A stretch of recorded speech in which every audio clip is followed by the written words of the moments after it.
They used to just drink Bellhaven Black and sing Elvis. And that was from 5 o'clock when the doors opened. Aye. So I'd be the only person in the pub with him, and he'd be singing Elvis. Started off as 1950s Elvis. Yeah. Finished the night as It was always you were always on my mind. And I'm like, no, I'm the only one in the pub with him.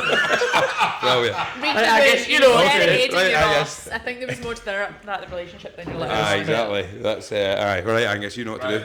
Clap us in. Let's record this. Welcome along to the Whisky Stories podcast with myself, Graham Colgar. We are back in the Athletic Arms, back in the diggers, back in the big room. Ross, how are you? It feels brilliant. Back in my favourite pub on earth. It's been too long. I've maybe taken it a bit too far. I've got 4 drams in front of me. I've got my ginger ale that I always have. Done well there. But I'm just so glad to be back. Aye, Angus? Yeah, I'm buzzing to be back. I mean, we were here a couple of days ago under different circumstances, but great to be here. Great to have a few drams in front of us. Great to have a lovely guest. Absolutely, we certainly do. We are joined by Nicole Leslie. Nicole, welcome along to the Whisky Stories podcast. How are you? Yeah, great. It's fantastic to be peer-pressured and be Just want to clear, how much pressure was applied on you? Well, wait, I just want to clarify if anyone we had nothing to do with that pressure, by the way. I'm not being held against my will. Yeah. No. It was lovely to get a shout out. What's that? On the one with Woven, and you were having the Bonnington as well. So That's right, yeah. Thank you for having me. So welcome along. So tell us, you're the field sales manager, Scotland and North UK for Halewood Artisanal Spirits. What does that mean? That's a very good question. So I look after North of the UK ultimately for all Halewood's products, which on the whisky side is everything that's coming out of Bonnington Distillery in Edinburgh. We've got Aberfalls Whisky Distillery, which is in the very north of Wales as well. I didn't know that was part of the same group. Next podcast. Next one. So you've been pressured into one, and you've already booked yourself for another one. Goes and see if a Welsh distillery and a Scottish distillery. That's really cool. Which is really fun.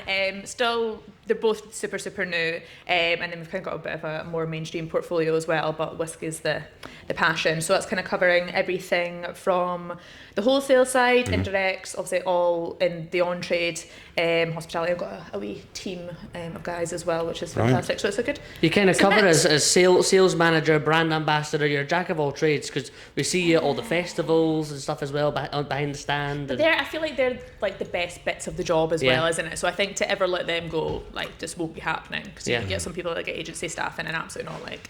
Yeah, they're the best ones to and go people to. Must be really excited. We've had some of the Edinburgh distilleries on. We've been at Leith. We've had operators from Holyrood on. And Angus has mentioned the Bonnington having ordered it a couple of times before, but we haven't actually kind of delved into it. And there's a massive history behind the Bonnington Distillery as well, which Angus, our head of research, has been researching. But tell us a wee bit about. You if you get Tell us about for people that have never heard of the Bonnington Distillery, Bonnington Single Malt. Tell us a wee bit about it. Perfect. Yeah, you can correct me if I'm wrong at all. I think this is the thing as well, because there is actually such a history. All the locals as well, especially down in Leith, the amount of times I've been schooled by locals because just, their parents, grandparents know everything as well. So, which is fantastic to have that kind of customer base. But ultimately, so Bonnington Distillery, so we were actually the first to release a single malt in almost 100 years. Not that it was a race against all the other the first company in Scotland to release a single malt in Edinburgh, single malt in almost 100 years. I'm sorry. I mean, single malt. I thought you were making some claim of the kind of company in the 1800s was the first to release a single malt. Clinton, I thought you were going way back. No, so you're out of the new distilleries, i.e. Port of Leith, etc. You were the first to actually release. We all kind of got the green light to start distilling around about the same time, especially Holyrood as well. So with the Bonnington Distillery, actually, as you may or may not know, if you're going to build anything in Edinburgh, archaeologists pretty much need to go in, make sure there's nothing fun kicking about before you build on top of it. And I think it was like the last week or something before they were finishing up, archaeologists did find something fun. They found like wee musket balls and everything where we were going to be. It wasn't like the original tram lines that they decided to cover up and then spend 7 years trying to uncover and rebuild. You're not to blame for that. Don't even try. No. So it was the siege of Edinburgh Castle. castle, there was like Bonnington House remains were actually found. So it kind of held us building up distillery for about a year. Really? Right. But we did have the green light to kind of distill. So we came up with a pilot distillery, which is in Granton on Sealcar Street, which is actually currently our bottling plant now. But wanted to obviously have the team and everything in place, wanted to start distilling. Did so. Was only ever produced about 39 casks.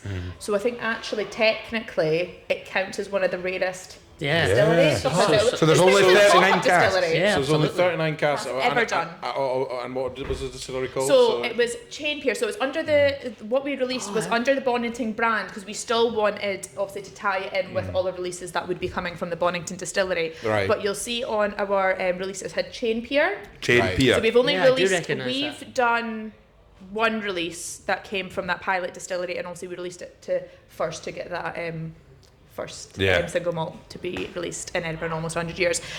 So that was the start of 2022. Right. It was a single cask, cask strength, everything.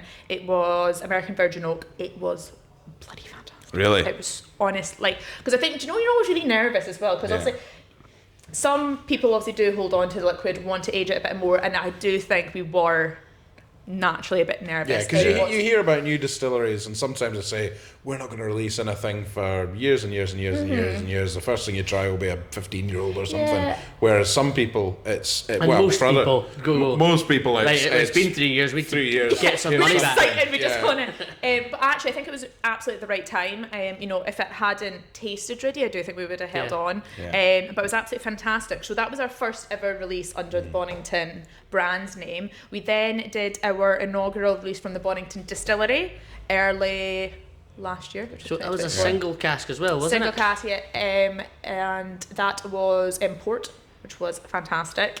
500 bottles. Yeah, it was definitely here in Diggers. I remember it. Yeah. Honestly, it absolutely flew out. It did fantastic. How did people feel? So your first release being a single cask. I guess everybody was quite excited because it's so limited in bottlings. Yeah, but it does also make it a bit more challenging, maybe for new whiskey drinkers, because it's cask strength, because it's a bit unknown. I think as well we were probably potentially even testing the waters as well to see just like the local support as well, kind of easing our way into it as well, doing small batch releases. And I'll be honest, we're quite a small team as well, so in terms of actually, we didn't really market it much as well, and I do think it was, the proper whiskey fanatics that knew it was coming. Obviously got their hands on it.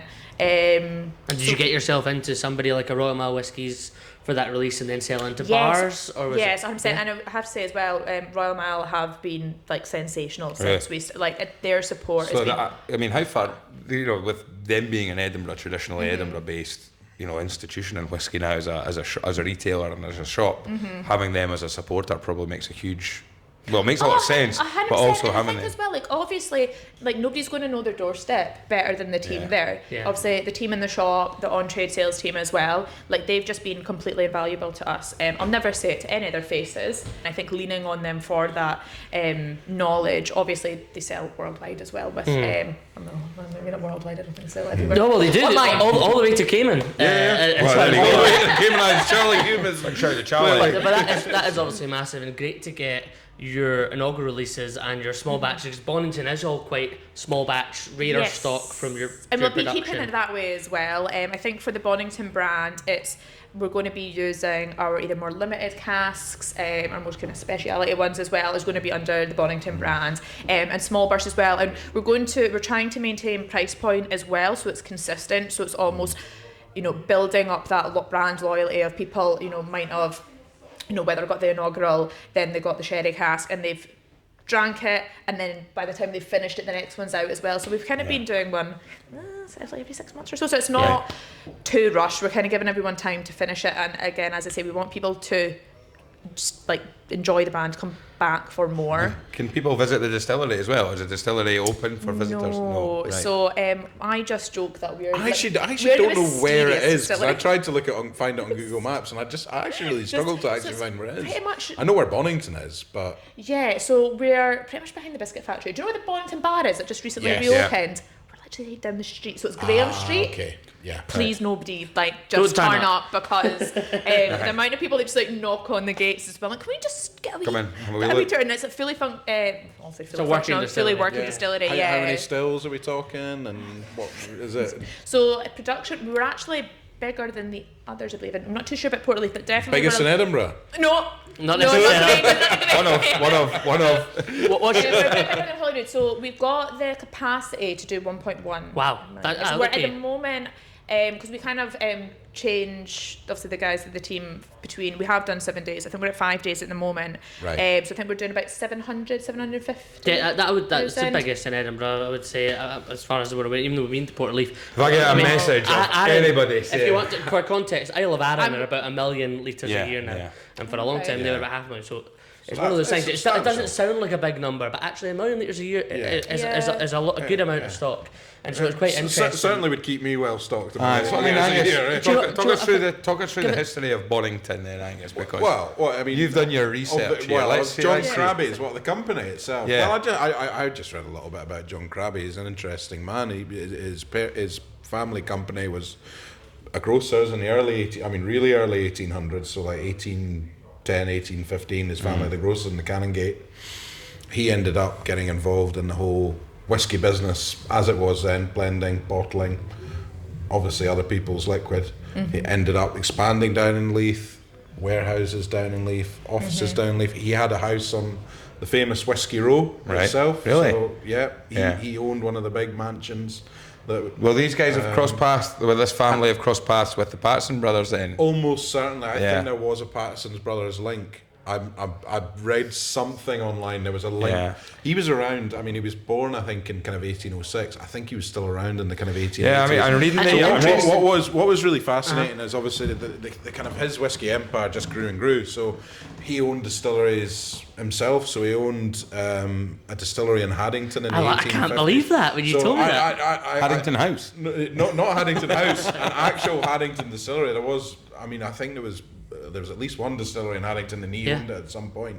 I think between about 1852 and 1860, and I think it was 1885. I think it was he jointly founded North British, which is obviously massive. Which unlike Haddington is still going. We're just going through away from it. I think that's the biggest one that we lock onto as well. So, I mean, it's most recognisable what people will. So to put it into context, I think when it was open, it started producing 13 million litres of liquid. So that's just, I mean, obviously it puts the context. Are we 1.0? You've got some catching up to do with your predecessor. Am I right in saying like the Crabbies is this the Crabbies brand that we'll see for the ginger? Absolutely. So he wasn't just limited to whiskey. Right. You'll probably be able to tell us some more products. So he obviously, like you were saying as well, just obviously all his businesses in Leith. So he was an importer and exporter as well down in Leith Dock. So that's where obviously all the ginger came. So this is your classic whiskey going out, wine coming in. 100%. Exactly. That's it. So it was the same as the Crabbie's ginger beer, the Crabbie's green ginger wine. I am trying to bring back the Whiskey Mac, by the way. So if anyone wants to, I would say I used to get asked for a Whiskey Mac in a previous job, and I had to Google what a whiskey because in this role, the answer was never really say no. Yeah. Oh, a Whiskey Mac, please. Of course you will. Right. Google. Goes into a laptop. Cameron, what's a Whiskey Mac? It's like the Waldorf salad all over again, isn't it, Ross? Every single recipe specifically said Crabbie's ginger. Green ginger wine, yeah. And I was like, I went through to the cocktail bar. You got any Crabbie's ginger wine? Laughed out the bar. Yeah. Because what your granny would always have in her I was going to say, dust. Ross, you could have come to my parents' house because there was a bottle of Crabbie's green ginger wine that sat there for about 20 years. Right. So what is a Whiskey Mac? So it's meant to be equal parts green ginger wine. It was always historically blended. So we're only single malt now, so I'm thinking like a wee twist on it. But it was typically blended, which John Crabbie was always historically known for, but it's just fantastic. And how you make? Wait. I feel like it's the easiest one you can make at home as well. Is this a build? Ice, are you 50? Yeah, ice. Did you not speaking about putting as old fashioned? Yeah. Angus is pint glass old fashioned. Just do that. Equal parts. So equal parts what then? Green ginger wine, and I would say your John Crabbie. single malt, but it was typically so a blend historically. Yeah. However much you want to have is how much you measure. But a pint tumbler, Angus's pint tumbler, with ice. Whiskey Mac responsibly. More ice so it doesn't dilute and doesn't. 50% Whiskey Mac, 50% Crabbie's whiskey, and that is or 50%. Yeah, the ginger wine. I'm gonna have to get. And that is a Whiskey Mac. Any garnish? Yeah. And did you say? Any garnish? I had Carnage, and I was like, probably if you're putting it Any garnish? Garnish. No, not historically, not. Do you know there'll be probably a mixologist somewhere. I'll be like, well, no, that leads us on. I think simple for the home. I love it. That leads us on nicely to my current situation with the drinks I have in front of me. Well, Graham, don't say it like that. what's this? There was effort put into that. Right, I didn't know if it was a drink or a fruit salad you got there. Yeah, Hazel McLeod, please cover your ears. Yeah, anyone listening from Woven, they'll be happy you tried. The flights to Japan are safe, I think. Yeah, well, we had Hazel McLeod on the podcast, and if you haven't listened to that, please go back and listen to it. Nasal Hazel, as she called herself in the podcast episode. It's very funny. And one of the things that really fascinated me was that she was talking about this highball competition that Woven are doing. And then we went away up to Dornoch, in case anyone who's been living on the moon hasn't realised through our social media posts and everything that went on that weekend. And Phil Thompson treated us to a fantastic highball that he had, which had his own grapes in it. Blueberries in it. Oh, it was fantastic. Delicious. So anyway, walking along the road here, Slateford Road, to get to the pub, and it's a really, really, really nice day. And I'm thinking to myself, right, you know what am I going to have? And I'm going to make, I want a highball, right? A nice highball. And then I'm thinking, well, I'll do a Woven highball, and it might be quite good content to see what we could do. And I actually have seen quite a few of their posts.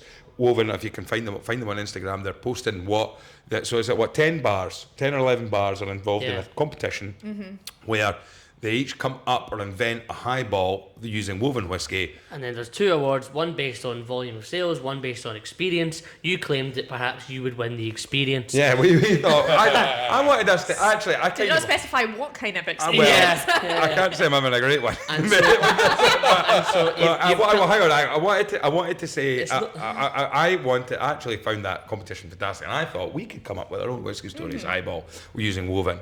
Didn't get picked up on Hazel too much. She didn't sort of jump at that idea. So I've taken that matters into my own hands. Venue didn't work out. I've taken matters into my own hands, and I'm coming along. Now, bearing in mind that I would say that whilst the Athletic Arms Diggers has a huge selection of whiskey behind the bar and beer and what have you, cocktails are not their speciality.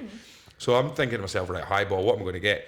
So I was looking behind the bar, what they have. So I've got a Woven Hemisphere. And that's the Woven with the Manuka, smoky Manuka honey. I think it is.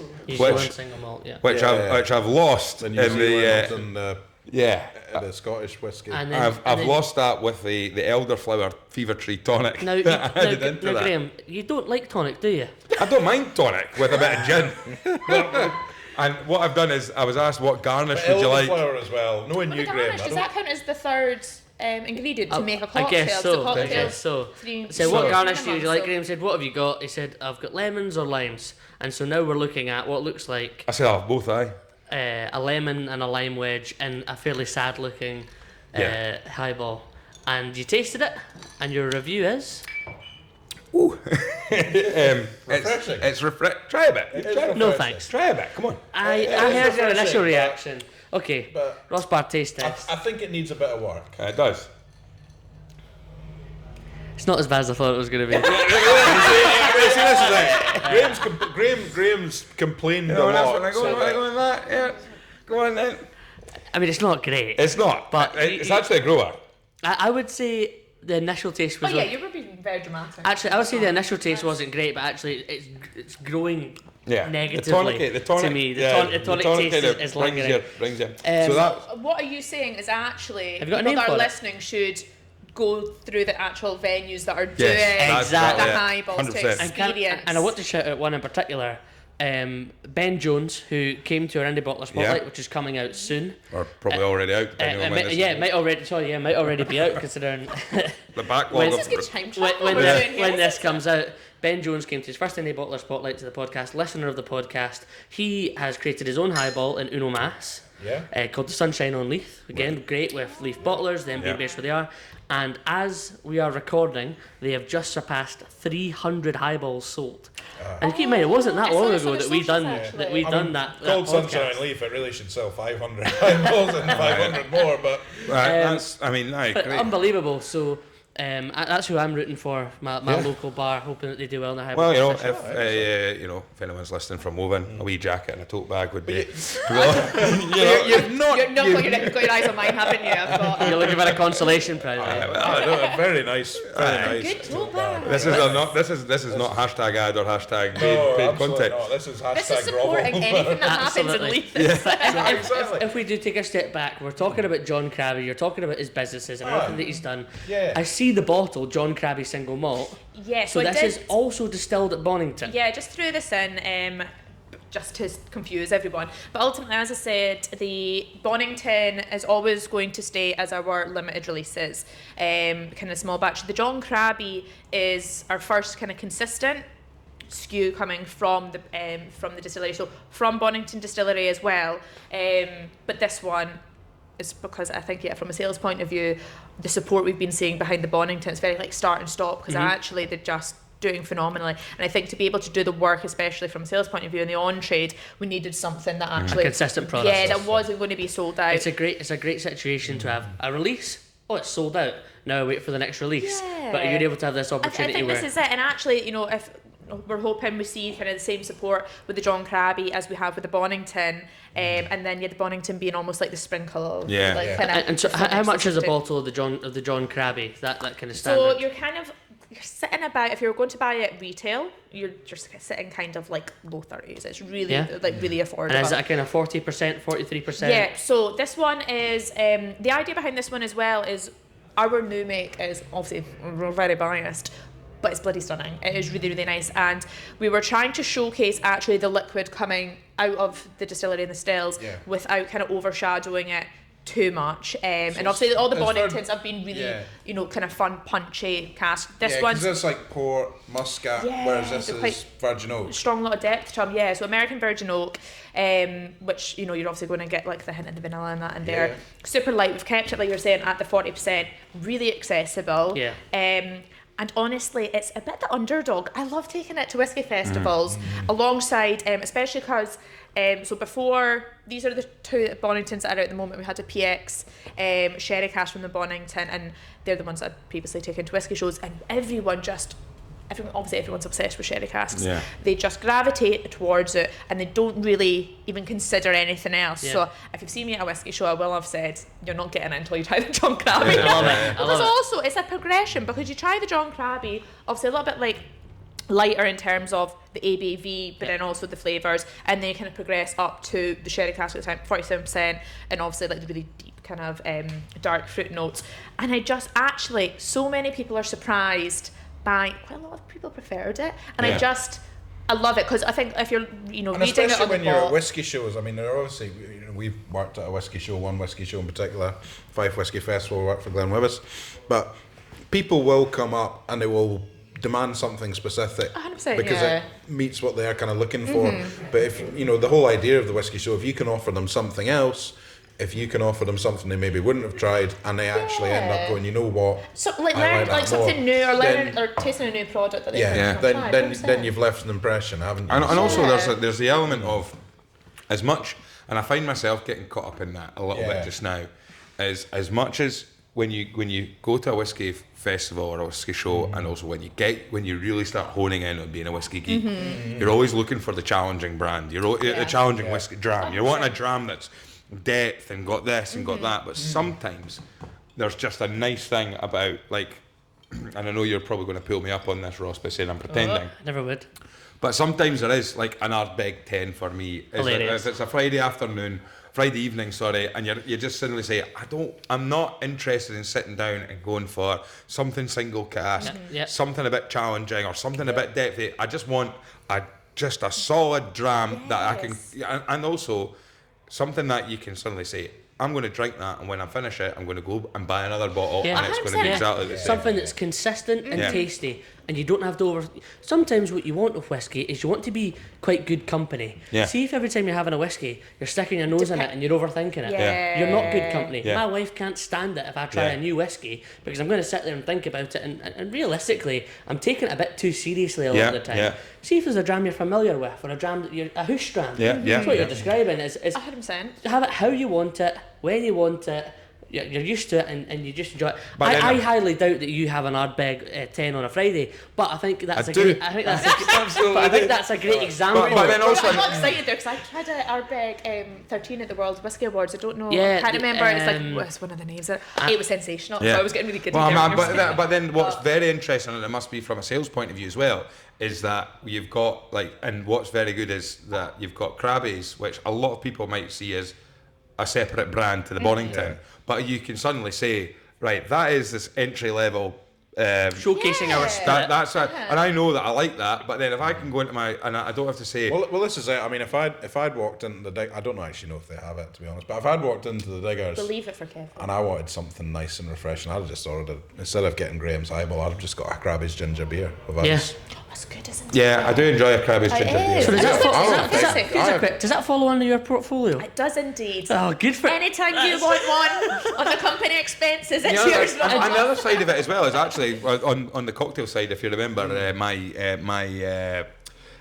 hot toddies that I make do include the Crabbie's. Your hot toddies. They do include the Crabbie's ginger beer and the Bundaberg ginger beer, and then 2 good measures of 2 different whiskies, a very heavily sherried one and a nice sweet one. And no pint tumbler needed for that. No. It's quite interesting to talk about the diverse portfolio of products then that you're representing. You work in whiskey, you've worked in whiskey for how long have you been with Halewood? 5.5 years. But you come from hospitality before that. I did the hard working side first, and I went a bit much. No, so I came from the operational side. I was a GM of a bar, restaurant, and club, some might say, in St Andrews. It's a bit sketchy. And I think, I'll be honest, I probably fell out of hospitality. I've loved with it a little bit, and I always, obviously the brand reps coming in, and decided to get that side. And I'll be honest, I think I've kind of fallen back in love with it because I think from the brand side, I always describe it as you're doing all the best bits of like venue management, and the reason I say I've probably fallen back in love with it is actually I'm seeing people that have so much care and enthusiasm for their venue and their customers that actually far better than I could have ever done it. And just being like a tiny fraction of, helping them get there and any support that we can offer with the brands is just so much more fulfilling. So I think, so I've always kind of been in hospitality in one way or another. And what about whiskey then, in terms of when you're working in hospitality, before you started working in whiskey, were you a keen enjoyer of a dram, or was it in the hospitality industry, or how is it you found yourself following into whiskey? Do you want the honest answer? Yes, go on then. So do you remember you used to go to house parties? Yes. And everyone would like steal everyone's vodka, and you'd be like hiding it in like the dishwasher or like the double dryer and everything. And I remember one of my friends used to drink Jack Daniels. Everyone hated it. I was like, actually, do you know what? Quite like that. And I remember I was like 18, went to a bar in Aberdeen, and the guy asked for, Jack and Coke or whatever. The guy went, no, you need to have a Maker's Mark. I was like, what's that? He's like, try it better. So start drinking Maker's Mark. I went to Tea in the Park, and you couldn't bump up your fizzy juice in your granny trolley if you were camping. So I started on fruit juice. So then it was Maker's Mark and apple, and then it just kind of got shorter and shorter. I quite like the sound of Maker's Mark and apple. So that's like, I would say that's my like long. So that's like my version of a highball. I would say like bourbon and apple juice and a just apple juice. Cloudy apple juice, or I love that. Oh, it depends how bougie of a venue. Garnishing. I need to try. Just loads of ice. So it just got shorter and shorter. Whiskey cocktails, and then again just went on to the drams. So that was my progression from Jack Daniels. I think it's worth. I think that's the first time we've had Tea in the Park mentioned on the podcast. Yeah, so that was a music. For our international listeners, how do we describe Tea in the Park? Because I'm too young for having gone to Tea in the Park. I went to one, and was it at Blair? Yeah, that was where the original site. Is that what it was? Yeah, Kinross area. So for our international listeners, what is Tea in the Park? Pints of piss flying around Let's not the do sky. Terence dirty here. No, not Terence. Genuine piss. I got the guy. It was probably one of the worst things, but best things I've ever seen. What have I done mentioning this? There was so it's a music festival, massive, 3-day, 2-day, 3-day, Friday, Saturday, Sunday. Is it? 3 days. It was like a full weekend. And it was camping. It was awful. It was an annual festival. And some weekends you would go and it would be like scorching. Other weekends you would see and it would be like the worst. It would rain and people were up to their knees in mud. And you've got some really big artists huge coming. artists. I mean, I was going to say, I think obviously it's like festival season in the UK. They probably got a lot of the artists that were down at like Glastonbury and stuff. So it was like probably like downplay. It was a big. It was huge. It was huge. I saw Blur. It was the year that Blur closed, and it was Blur and what was the other one? But also Eminem played there. Famously got booed. So Tom Jones. There you go. Oh, Tom and Natal. Tom and Natal. Wow, Tom Jones at Tea in the Park. Yeah. I mean, if it was really wet, he would have been in a towel. And I bet you he loves an Aberfalls. Do you know what? I bet it's his favourite Welsh whiskey. Wonder if we can get him to say that. But yeah, so it was awful. But I would say that what would happen at these things is, I was there. And I just remember the guy beside me, and basically there was people peeing in plastic cups. Because you don't want to lose your spot in the crowd.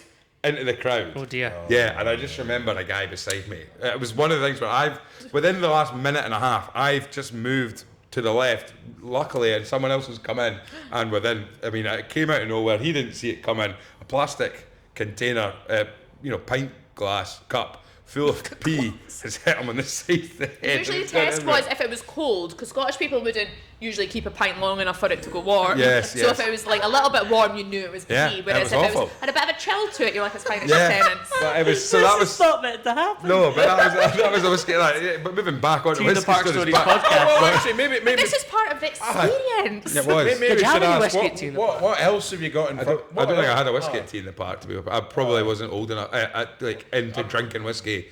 I was maybe early 20s or something. Did you go, Angus? I never.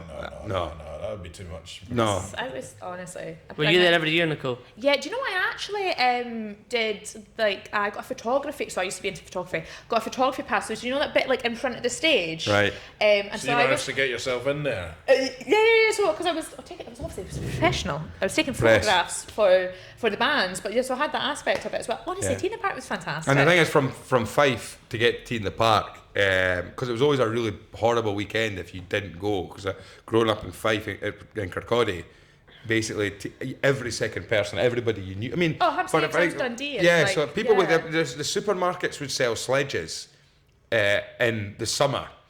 Because basically people would buy a sledge to put their alcohol on the sledge, so when they got to the parking spot, if they had to walk like a mile and a half to get to there, if you've got all your booze that you needed for a weekend that you're camping, so supermarkets. So this is what I'm saying. I had a granny trolley, and you just think once you've done all that big trek to the campsite, if you've got fizzy juice in there as your mixer for your booze, it's going to be all shaken up. It's going to explode everywhere. So I was like, what apple fruit and juice? bourbon? What soft drink would go with my bourbon? Yeah. And that's how I found it. I That was literally because of that journey. I am an avid drinker of American whiskey and bourbon in particular, but I'm going to try an apple and bourbon. Never had seasoned. Yeah, there you go. I am a seasoned whiskey drinker, but I'm not a seasoned apple juice I'm an whiskey avid drinker. I'm an avid drinker of apple juice. And when you're doing it, what to do is put on like a Tea in the Park set on YouTube. Right. Yeah. To just Blur. really Put the Blur one on. It was great. Open your windows. What was it? Snow Patrol before. Snow Patrol before Blur. I'm going to be honest with you. What are you doing your own home? That's entirely up to you. I've heard of Blur and Snow Patrol, but I don't think I could tell you any of their songs. What? Snow Patrol and then Chasing Blur. Cars? No. Chasing Cars, It was a big mood change to go from if I lay here, everyone. Oh, I know that. I know that. Everyone on a Sunday afternoon. Yeah. And then basically, and again, I think if I remember correctly, there was they were 3 hours late on coming on, or because what was the other band? There was 2 bands closing at the same time. Okay. Right, and Blur weren't daft. I think it might have been one of their last major performances actually. Blur weren't daft, is what they did was, because they had 2 stages, the Sunday night close, and what Blur did was they were 3 hours late, and what that meant was that the other set had finished which then meant everybody got an hour. So what they were able to do, I think officially, or maybe someone might be able to clarify this, but they were like one of the largest ever attended performance at Tea in the Park, because basically everyone had left. So there you go. That was for other people. Go and look. Tea in the Park are some cracking bands. But then people stopped enjoying Tea in the Park as much because they said it became too mainstream. It was also a bit too booze-filled. It was. But anyway, you should ask what you've got in front of you as well, apart from your. Let's go through our drama. So sorry for that diversion. Nicole, why don't we start with you? What drama have you got? So I picked up, obviously supporting local as well. I hadn't tried Holyrood's new. Yeah, the Pinch. I was going to say, you're going to probably be able to tell me more. How is it? So Dougie Little, friend of the show, was in here earlier, said it was exactly like Nutella. It had hazelnut chocolate. Whoa. And it was just like Nutella. That's what he said in a way. Yeah, I get that as well. You getting that? Quite approachable. Yeah, it was good because I actually quite enjoyed. What was there other? There was like a slightly peated one. Ember, no. Ember, very nice. And I actually really enjoy it as well. And I do think I will say I'm absolutely biased for anything kind of private bottlers or other distilleries. In Edinburgh, big fans, and I feel like we all support one another as well. So anytime something new comes out, jump on it straight away. You very kindly brought some bottles along with you, which we're looking forward to trying as well. And talking about, you mentioned having liked that slightly smoky peaty Holyrood. Is that your favourite kind of Scotch whisky? Is it? Because you mentioned a couple of times that you really I was like going to say I feel whiskey. like I've kind of mentioned quite a few peated ones. I wouldn't say it's my favourite. You kind of like a bit of everything. I don't shy away from it. I think one thing I find, what I look for in a peated whiskey is not the peat kind of overshadowing everything else, and if there's enough flavour kind of cutting through that. I really enjoy that. So I think probably just searching for that, but I definitely don't shy away. Like a bit of everything. Yeah. Because if you like a bourbon is super sweet and then etc. Oh yeah, 100%. And in terms of cask as well, like on Hazel from Woman's podcast, she was saying as well, she's a sherry tart. I couldn't be further from that. Really? Do you know what took me as well? So many years in the whiskey industry to be able to admit that, because in my head I thought admitting that people maybe think I don't know what I'm speaking about or I'm not experienced enough, because it's such a fan favourite. But I think it's having the confidence to say, do you know what? It's not I get really upset. This guy here, who you've been called a sherry tart before. I used to drink sherry. And then, exactly. I used to actually drink sherry. And then what's happened is he's seen an opportunity to slander me with that. Right, and basically, you don't like your peated whiskies, and you don't like this whiskey. You're a sherry tart. Maybe you've not found the right one. Well, I found loads, but he just keeps calling me the sherry tart. Graham is the podcast sherry tart, which is absolutely fine. He should own that. No, I'm fine with it. I'm absolutely fine. I'm not fine, but I'm fine with it. But that's interesting. So really, is it that kind of virgin bourbon cask looking for so I think as a basic, you're looking for that distillery characteristic. That's what you like about whiskey. I was going to say, and I think there's a lot more character in it to kind of pick it apart as well. I think on the other side of that, though, probably one extreme to the other, what you were saying as well, almost having like a sit-down dram to be able to enjoy versus, if you're actually going to be like tasting and delving into something, picking it apart. I kind of like all the kind of roll casks as well. Yeah, right, okay. Kind of like, for instance, I just tried was it Lockleys Stout cask with Overtone Brewery recently. Have you tried it yet? I'm not. No. So again, things like that. I remember trying it's a Lagavulin Guinness cask. The Offerman one. Right. Yeah. So I saw that and I was like, this is surely going to be a bit of a gimmick. Obviously bought it anyway because I'm not above that. It was fantastic. Nice. So even things like I think that kind of experiment, more red wine, tequila cask, something a little bit more different. I feel like excites me more, but in terms of like actual just, you sound like you're a really good night out, a really good whiskey drinker. Like you'll try anything. Well, on the subject of gimmicks, right. I just love this stuff. As we're recording this, that's not too far away from the 1st of April.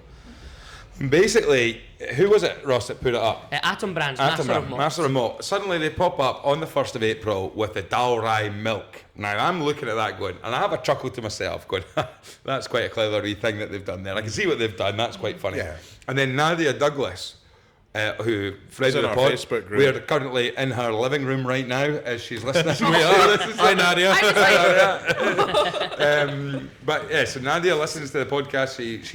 She gave us the fright of our lives at Edinburgh Whisky Festival when she came round. She's like, "Oh my God, you're in my living room every week," and we were a bit like, "What's going on? What is happening here?" Yeah, she listens to the podcast. Now Nadia was the first person I saw who then posted it on the Whisky Stories Facebook group, and I went, "Bloody hell, they've actually released that."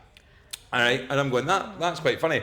Then the weekend dram roll call comes round, and easily 3 or 4 people. I mean, Kev had it in the pub, and probably 4 or 5 people had been in Diggers and tried it.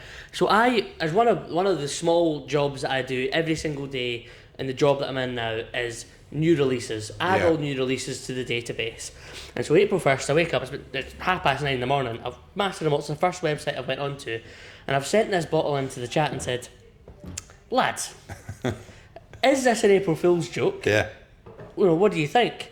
And a colleague of mine's brother used to be a lawyer that worked in licensing. Right, okay. And so sent it to him, and by 10 o'clock in the morning he said, We should add that the cover of this is really very similar to a well-known so chocolate. Have you ever seen Dairy Milk? That's exactly what the cover looks like on the Dalrymple. The way you pronounced it, I at a scan as well because of the label. I very much read it as almost went into autopilot. So it's called Dalrymple Milk because it's a North British grain whiskey in Dalry here in Edinburgh. Yeah. Using 2 different sherries, I believe it is. Paolo Catardo. Paolo Catardo and Oloroso, maybe it was PX. It's a decent age as well. I think it's like 16 years old or something. It is like 16, that. yeah. 16 years old. It was 40 quid. It was in a square bottle. It looks like 40. It looks like 30 odd quid. It looks like dairy milk. And anyway, we sent it off. He said, "Well, if this confectionery company don't sell spirits, they might not have an issue with it. But it'll be really interesting to see the success of this." By the Friday, my understanding is that this confectionery company, Cadbury's, had sent a cease and desist to Master of Malt and said, "Haha, good." I don't want to see that email. Well, Master of Malt sent an email out to the customers who'd bought bottles. So, I mean, it's worth saying about. The email was quite explicit. It's worth mentioning. I don't know. Did they actually say cease and desist? Because the information. Did they actually say haha? Well, that was that was in the email on the Friday. This image I sent you is from Master of Malt to customers. Right. So, P.S. on Friday we got a call from a certain chocolate company who gently inquired as to whether we might, if it wasn't too much trouble, be able to kindly stop selling this bottle right fucking now. So that's the official email from Sam Simmons, Master of Malt. So Mr. Simmons from Master of Malt has sent this email to customers saying they have asked us to stop selling this bottle right fucking now. Yeah. And basically they said, "We're not going to get our lawyers involved, but if this is still available by Monday, past Monday midnight, we're coming for you." Well, and so that's when Master of Malt sent this email. Very, very smart marketing. This bottle is now only available until midnight. You know, and it's an interesting. Angus, you and I, we tried it. I'm drinking it right now. I'm drinking it right now. Well, Ross, I didn't actually realise where the liquid was from either. So try that's it. Yeah, because it doesn't actually mention it on the front label. But it's so we kind of had to try this. So we came in on Saturday evening after a very enjoyable day. Graham's hospitality, I have to admit. But it's chocolate. Graham was convinced that they'd melted a flake into the liquid. Yeah, and I have to say, shout out to Neil Trippers. And I mean, Woody Tan, friend of the show, was also in when we were in, and Graham was quizzing him saying, "Are you sure they couldn't have put chocolate in this?" No, you're such a daft. I don't know. I genuinely don't know whether. I mean, it's because I could no. Well, hang on 2 seconds, Angus. It's fascinating because people will say like, "How much does your eyes?" And I always think this is a very interesting point. Oh, 2 seconds. Yeah. Right. Right. It's a very interesting question here in the sense with whiskey labelling. Because if you see a bright yellow label on a bottle of something that you're going to drink, what's the flavour that you instantly go to? Tastes like bananas. Or citrus. Mustard? It's suggestive. It's like, okay, that tells us a lot about that. But I don't know whether just how much alcohol I'd consumed that day, but also the fact that with the Dalrye milk, the exactly how it looks. The dairy milk labelling that they had. I tried that, Angus. It was very suggestive. This is what I was trying to say. It's suggestive. And what I will say... But I really got it as well, I have to admit. When we were sitting there, we were both... What I will say is I've been a critic of grain not in bourbon, because the whole point in grain is meant to taste like vanilla. It's meant to be quite simple. Sure. So it's, like bourbon, as we mentioned. But I'm really enjoying this.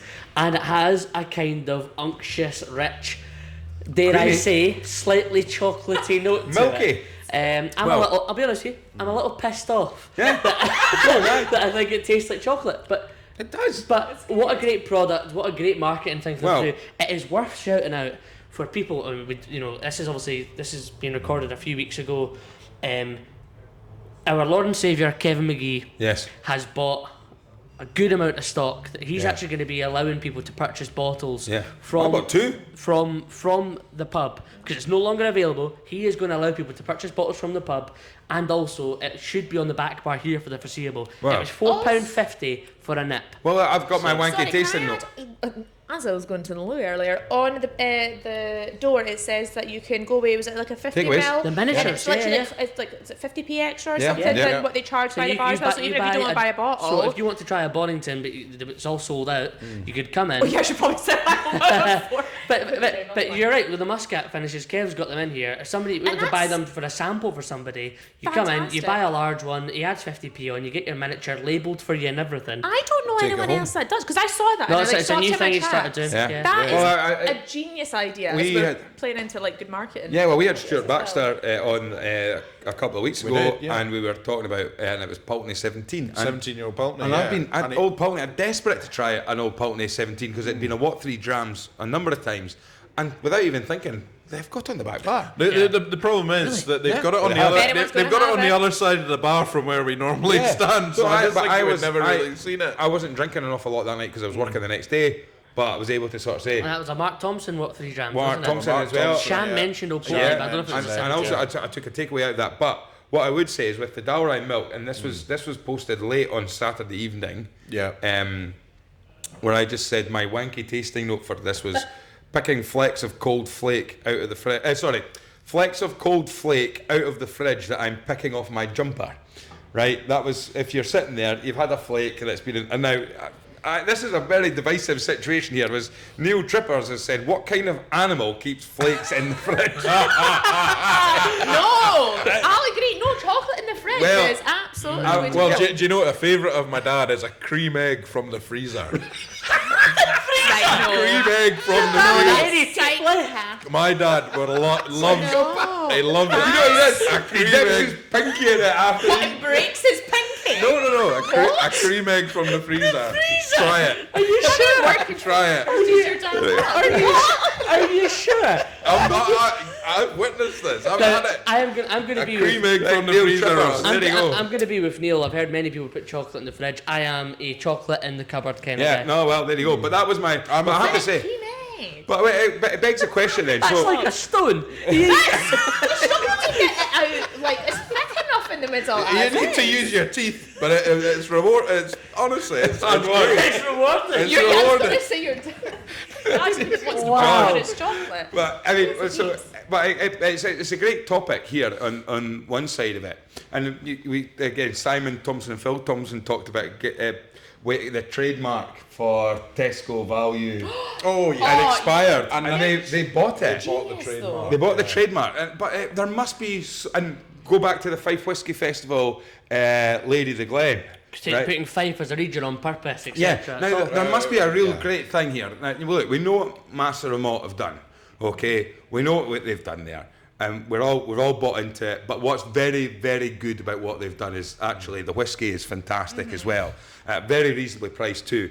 But it begs the question about how many bottles are out there. Some people have them in circulation of bottles that have been recalled or have been taken off the shelves or recalled. Because the great thing about what they did at Fife Whisky Festival now, for all intents and purposes, it was an error on the printing front. Okay, it was an error. It was an error by putting Fife. Printing error. It was a printing error where Fife was put as the region on the label.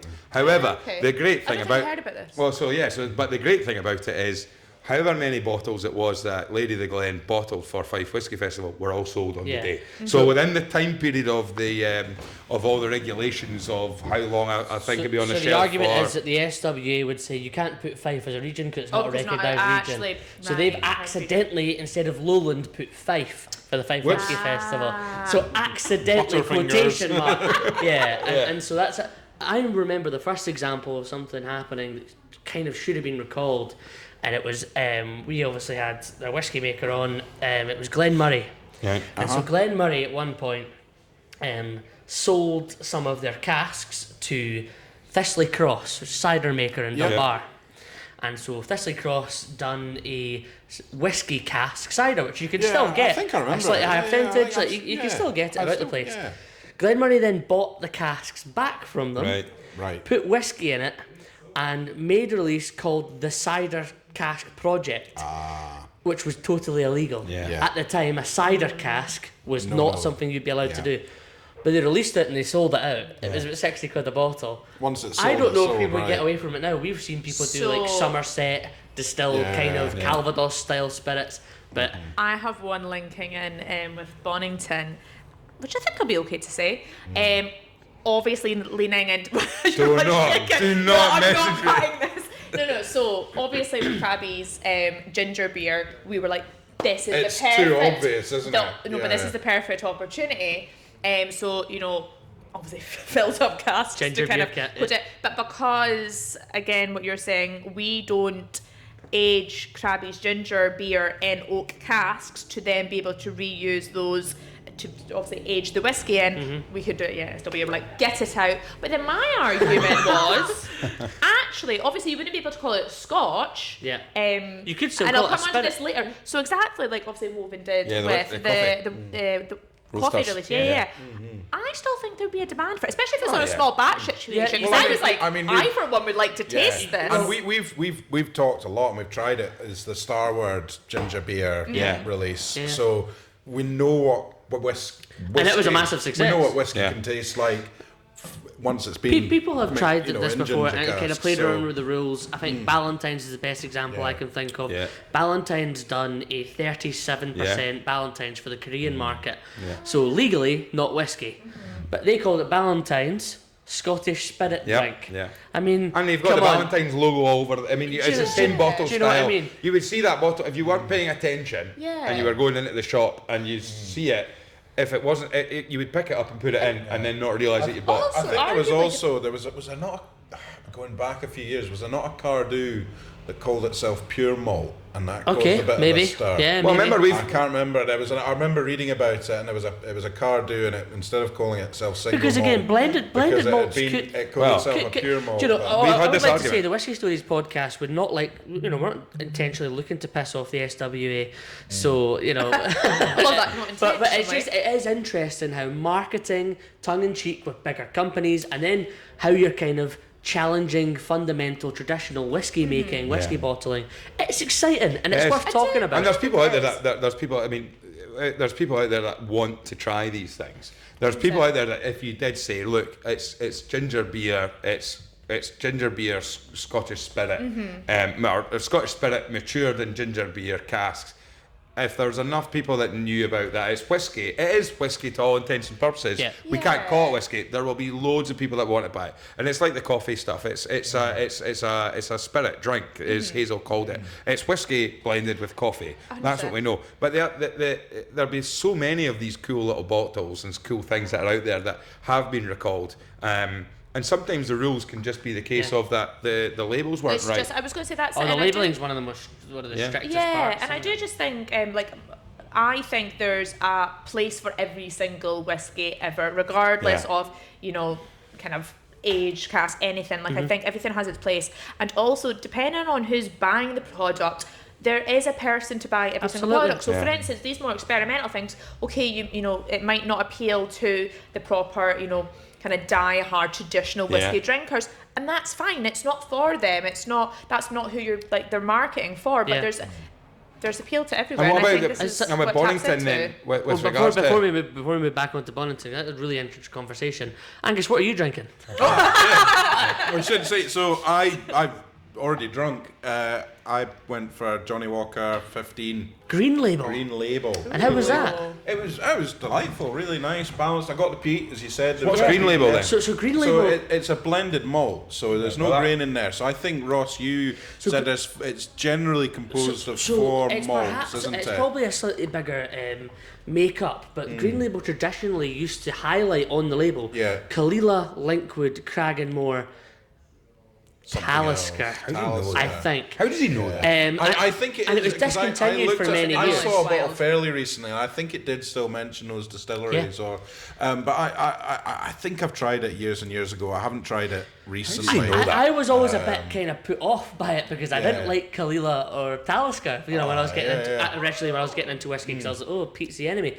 But it was discontinued for a while. It's come back now. Peat whiskey's actually alright. It wasn't overly peated though. I mean, there obviously was peat there, but it wasn't peat forward. It was a very balanced, very nice. And also nice to try it. Not that many blended malts out there. No, that's blended malts out there. We had the that's what I was actually going to say. We're talking about like pure malt and all this kind of stuff. You remember the conversation we had with Simon Smith when we were at the Lost Close was, often there's a danger that you stick the B word into anything like blend, people will go, ugh, it's a blend, it can't be any good, it's rubbish and what have you. Where actually like blended malt, you say to somebody, okay, fine, you don't like blended whiskey, right? You don't like the fact that there's grain in there, you think it's cheaper, you think whatever, right? That is still a blend, but it's a blended malt.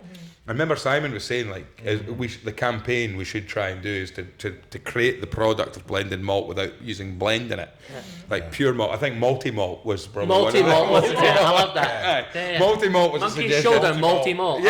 But just because I bet you a penny a pound there'll be so many people that will bypass.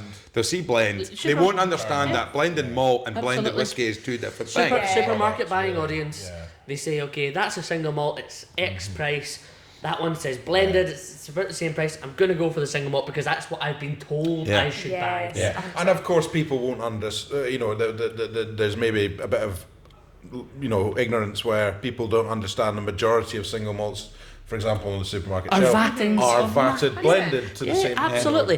People think that you say to somebody, you like Glenfiddich 12 because it's a single malt. Would you realise that's 10,000 casks a year getting put together? They would be like, well, it's not blended, but it is. It's a vatting. What's the other dram you've got? So the other dram I've got is right in front of us. It is the Bonnington Muscat, the unpeated. Non-peated. I've got the peated. I've had this about twice before on the pod, so I'm a huge fan of this. I really, really like that. I don't know, maybe I just really like Muscat without ever having tried Muscat before. I don't think I've ever had the wine. It's just I'm really into my kind of wine finishes at the moment. Ever since having Pintail on was fantastic, especially the kind of fortified wine and the sweet wine, so like Sauternes and Banyuls and stuff like that. And I suspect you're just going in a bit of an era. I like to predict that you're going to prefer the peated one as well, because normally probably.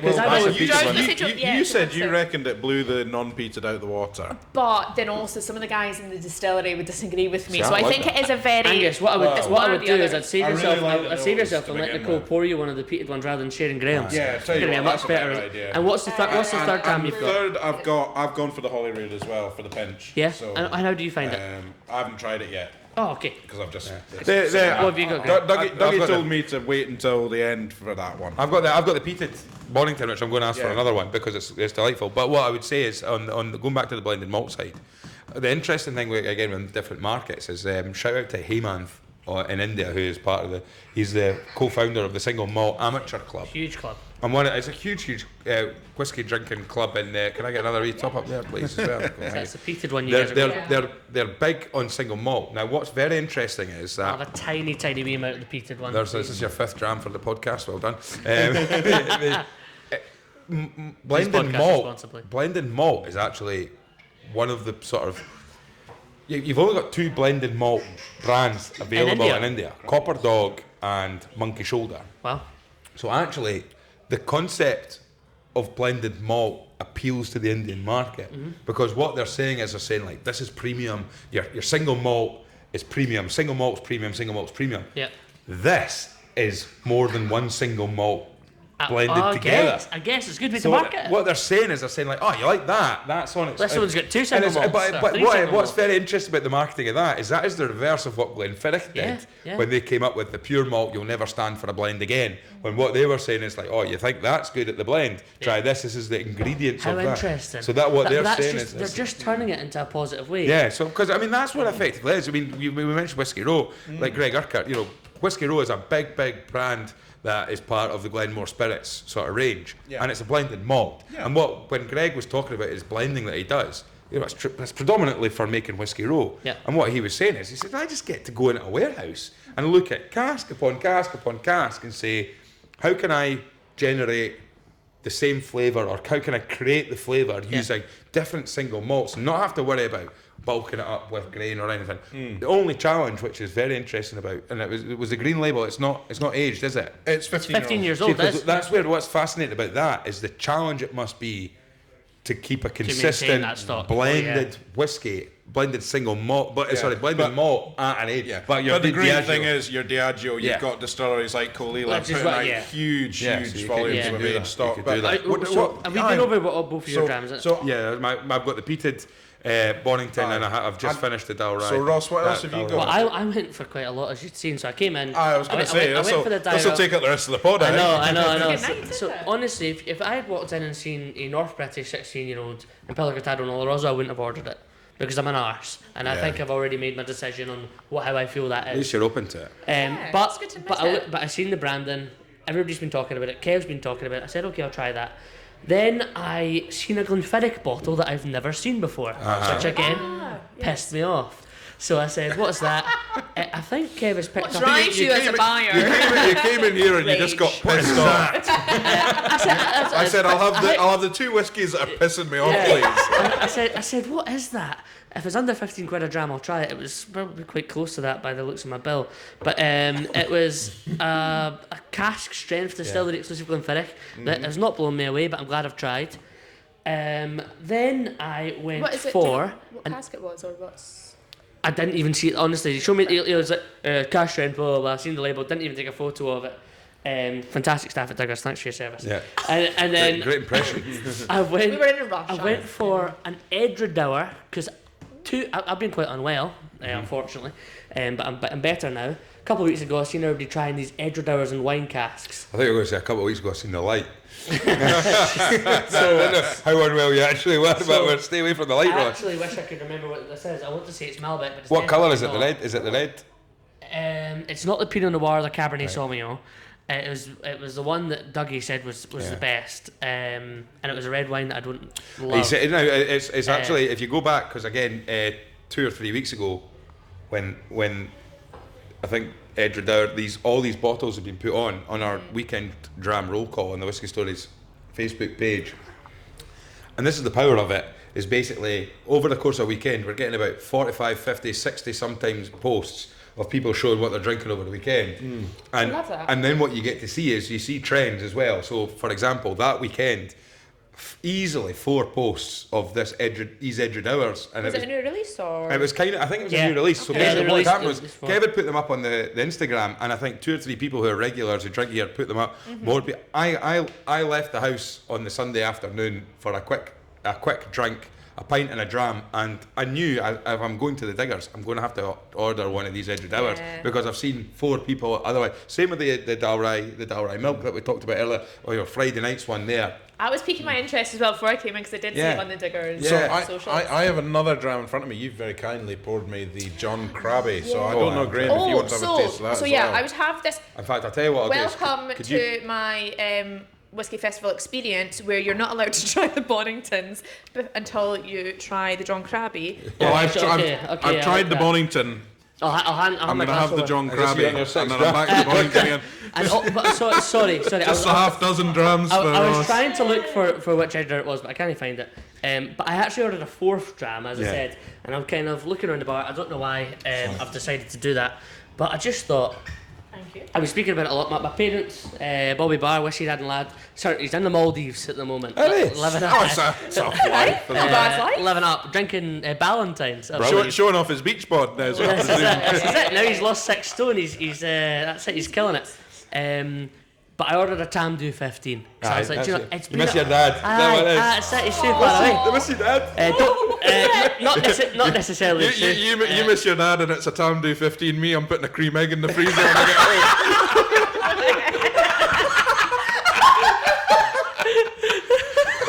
Trying to get cream egg, trying to know it. Bravo. Well done, I guess. Well done. Good work, yeah. Good work, mate. Great to revisit Tamdhu 15. Absolutely. Stunning draft. Fantastic. So Now, we're going to start with the Bonnington then. yeah. So, but also Nicole. I mean, one of the things that we've spoken a lot about on the podcast with female guests in particular is the challenges of working in whisky as a female, and also the enjoyment of it too. But we've had a lot of people on the podcast talking about how, you know, one of the great stories I really like was with Tom and Monique. That was a good few months ago now. Yeah, from the whisky shop. Yeah. But like Tom and Monique were both working in the whisky shop whilst they were they're a couple. They're engaged now, married now. They are engaged. Yeah. They're engaged. So, but anyway, they worked together, and they were sort of in the early stages of their romantic relationship. And Tom would say Monique loves peated whiskey. Tom doesn't.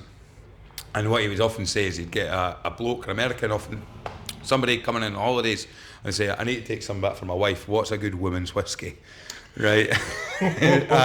And he would be sitting there going, or stand there with the person and saying, well, it's really interesting because what most people would cliche as a man's whiskey, a big, strong, powerful, smoky, peaty number, his partner Monique loves Octomore. Yeah. And Tom likes light bourbon, floral Speyside. Yeah. And he was like, he would get annoyed by people. But we've also heard stories of, you know, women. Megan Murdoch was talked about the fact that you know a person that she worked with, they wouldn't listen to what she said about a whiskey because you don't know what I would rather take the man's point of view on this because it's not a woman's thing.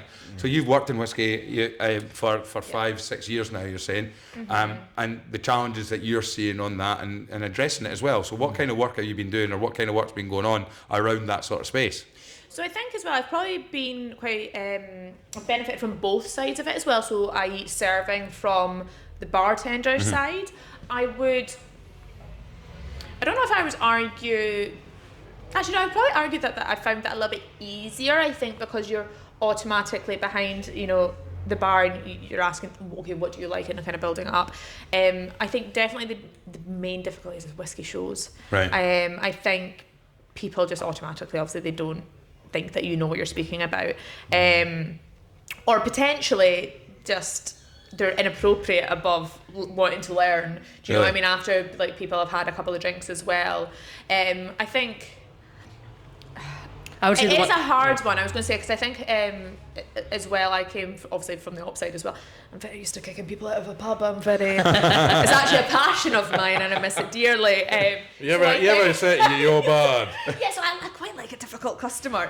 No, but like I think I probably have that aspect, but I would say like actually a lot of females feel so uncomfortable in that space, and actually going toe to toe with someone, it's so intimidating. And I think without, like, probably if I didn't have that experience, I would like it would be so uncomfortable. But I think the industry is starting to diversify in the sense 100% it is, women smell and taste whiskey much better than men. Men. We know that. Therefore, all the master blenders are becoming. All the rest of it. We now have the first female master blender, Johnny Walker. Was Rachel Barry with some of the biggest, most well-known malts in Scotland. I'm terrible.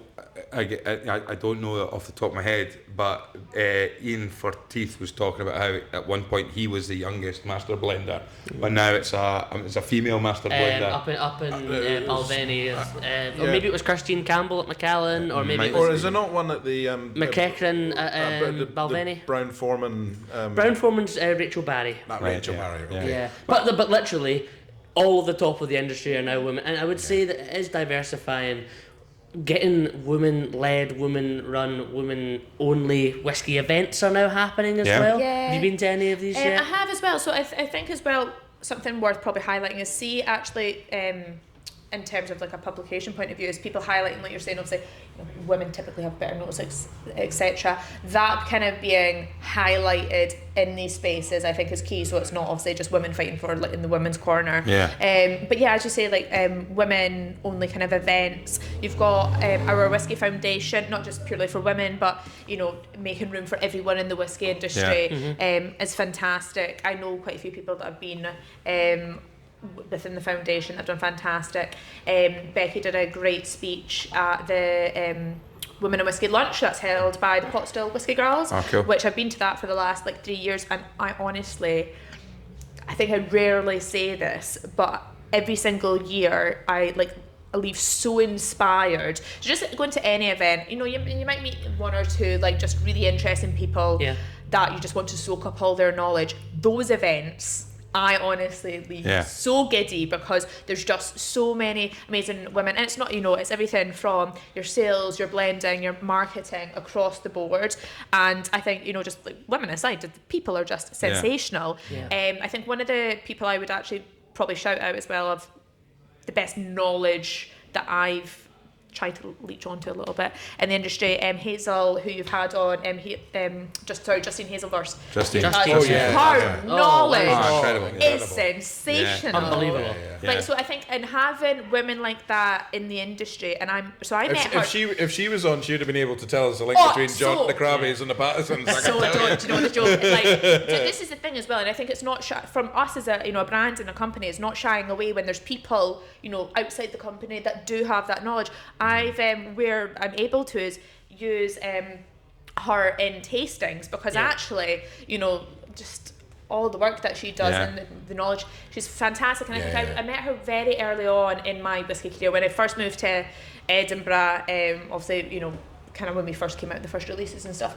And she's just so patient. I think she's very approachable as well. And having that much knowledge, it's not intimidating to go up to her and ask her. I've asked her many a stupid question. She's just fantastic. Treats everybody the same. Well, she's a teacher. I remember she's a French teacher by Cuthbert. Is that where the patience comes from? But the two points I have on this side of things is, number one is, look, we've had guests on this podcast where I feel intimidated about the level of knowledge, and not you, Ross, right? And I've got no. And maybe just a status within the industry as well. So I see that from my own point of view, and it's impossible, right? It is impossible to try and experience what it must feel like from our point of view, from a female's point of view. But if you're automatically feeling like you're on the back foot at these whisky festivals where people are coming up to you and they feel like I am the knowledge of everything I know about this whiskey is here, and all that kind of stuff. So if you already feel like there's a barrier there to get over first, before you can even go, actually, I know what I'm talking about, or without feeling like that.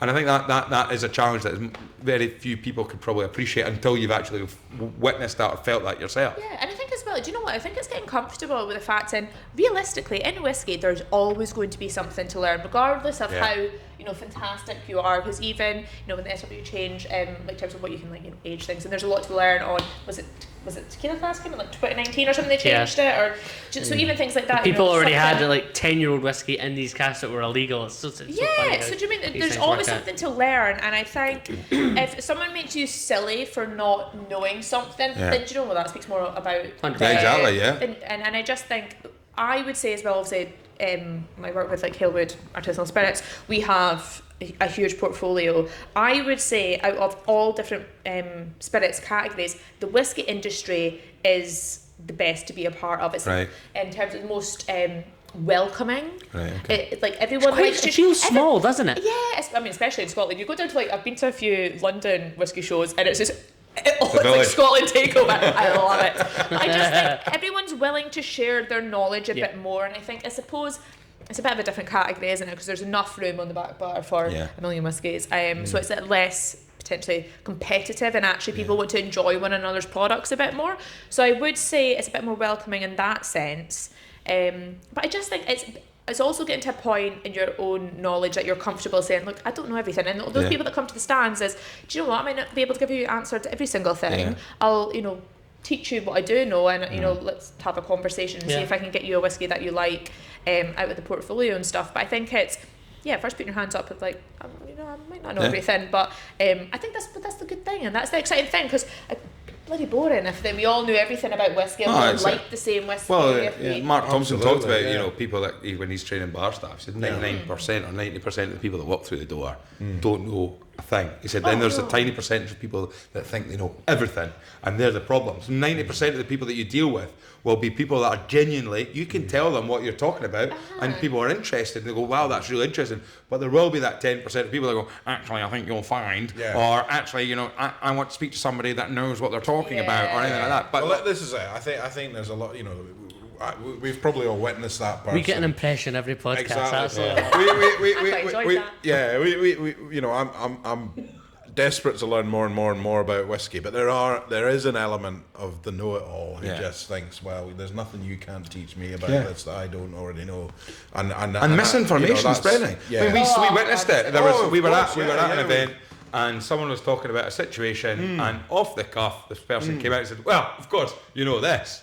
And we sat there, and it was I corrected them in front of everybody, because I'm going, that's not true.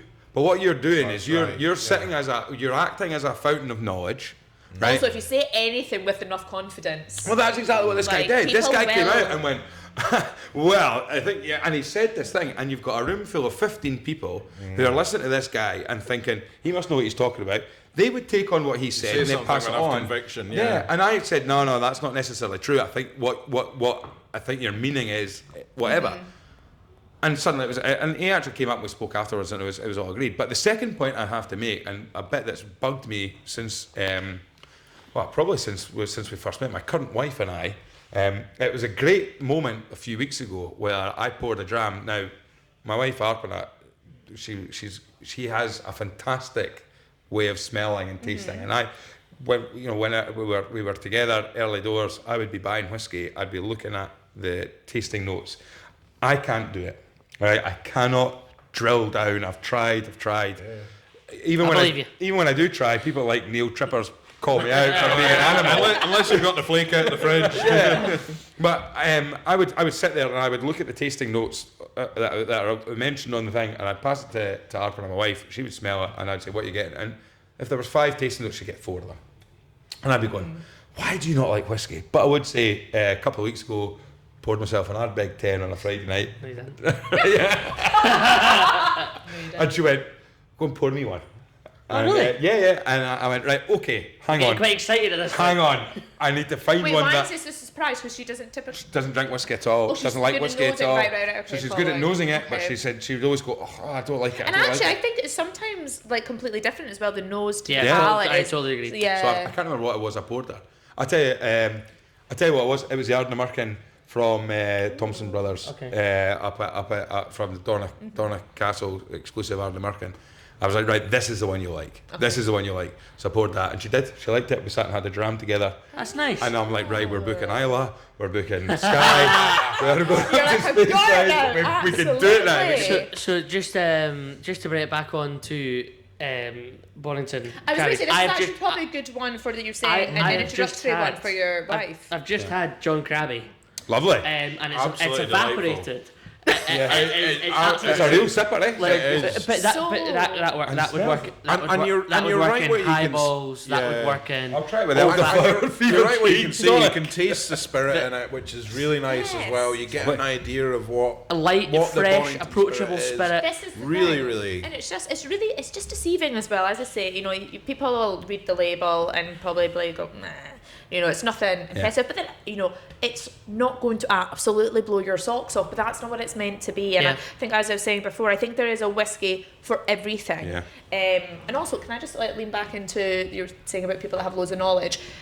I would say you have the same importance as someone that has loads of knowledge to not enough, or potentially not as much knowledge. You're still buying the whiskey. You're still contributing to the whiskey industry. I like it or I don't like it. And I think this is the thing. It's like people, act as if the only whiskey drinkers are the ones that know everything. Yeah. Actually, that's a very small fraction of whiskey drinkers. And so to not adhere to the majority of consumers that actually would quite like a really approachable 40%, that's nothing too complex is totally agree. wild. I don't have the unpeated one. I'm on the peated one now. I feel like I threw you to the John Crabbie. Should I try the unpeated one? You can indeed. In the name of research. I'm gonna say I really like the peated one, and I do. One's fantastic. And so maybe I'm a massive lover of I peated think whiskey. the peated one's fantastic, and I think you get a kind of, I don't know how to describe it, but there's almost like a kind of burnt, and I don't mean this disparagingly, but like a kind of burnt rubber about it. You know, it's like a that's a note I always get in Lagavulin, for example. But I have to admit, I'm a real sucker for the unpeated. I really love that one. If I was one. playing, I don't want to put you under too much pressure, Nicole. But if we start asking questions about production here, then I will say, Gregor would love to come on. But we're trying a whiskey here. We're trying an Edinburgh-based single malt. Mm-hmm. You produced 2 small batch or special releases in Muscat sweet wine casks, but you've got peated and unpeated. Mm-hmm. So you're doing an amount of your production with peated barley. Yes. So sorry, technical difficulties. So we are. I would need to double check how many runs we do unpeated. But the majority is unpeated. And this is something you're going to do for the foreseeable, is some peated and unpeated whiskey. Yeah, so I think as well, especially with the Bonningtons, as I say, they're going to be limited releases. We are trying to almost cover all grounds, get stock of everything. Obviously, we're speaking about, are we open to the public? I joked we're just going to be maintained as the mysterious one because obviously, Port Leith and Holyrood do sensational tours. Mm-hmm. Yeah. We've got that in the bag there. We did prioritise cask storage, so within obviously the cask storage, we've got peated, unpeated. We've also got a huge range of casks, so everything from red wine, white wine, port. We've got different sherries, bourbon, virgin oak, which I really hope I'm going to try. If it comes out, know that it was down to me and me pushing it. And the Whisky Stories podcast. We'll claim it too. Here's our exclusive. We have Pilot Stout. Pilot. Love it. I've got a really funny story about Pilot, but carry on. Down in Leith, this. Sensational. So when we launched our inaugural Bonnington, which was the port cask last January, obviously we didn't really have much else that was all of age. Yeah. So I only tried it when I was about 2 years of age, so obviously not whiskey. Yeah. It was bloody sensational. Yeah. It was fantastic. I checked the other day with Gregor from the distillery, and he was like, it's over 3 years. So it's ready to rock and roll? So I'm going to try get a sample to see where it's at. Also, I should probably say this, I don't know if Pilot are aware. Well, so obviously they knew because they did it, but the cast and stuff. But I would. The cast just disappeared so one night, did they? But that's a fun collaboration. Well, it is, and I was actually worried because I thought we only filled one cask, and I was joking because I was like, anytime we don't really do tasting stuff, so we don't really have enough kind of bottlings to do a full roll. But I kept being like, can you give me some of that stout of a sample? And I was like, we're not going to have any left in the cask.